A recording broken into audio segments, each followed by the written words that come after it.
After defying death, after achieving what he thought that was the ultimate power, he finds it empty. So empty that he despises what he created.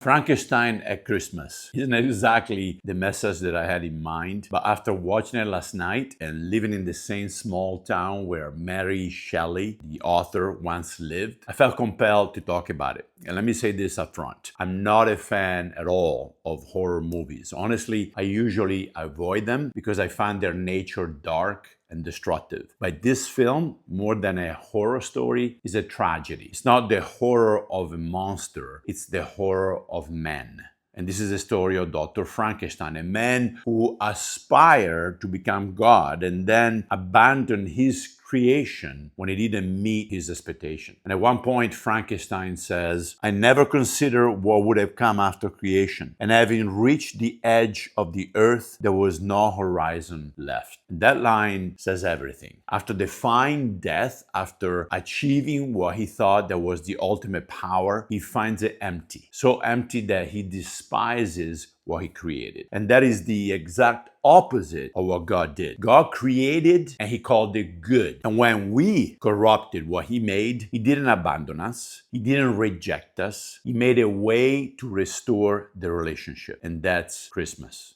What struck me most about this film were its emotional undertones. The director poured decades into this project, calling it its personal Mount Everest. It's a story obsessed with creation, rejection, and the longing to be seen. There is one scene that I felt was very, very biblical. The creature, the monster, who has befriended an old man, said, I found out what I am, what I'm made from. I am the child of a charnel house, a wreckage, assembled from refuse and discarded dead, a monster. And the old man responds, I know what you are, a good man, and you are my friend. And that moment is so powerful. The creature is crushed by shame, unworthiness, and self-loathing, exactly how the enemy speaks to us. And the blind man responds like Jesus would, not denying the pain, but affirming the person. I know what you are, and you are my friend. Beautiful. Acceptance before performance. And throughout the film, the creature keeps seeking approval. He is always placing the hand of the blind man or the hand of his maker on his head to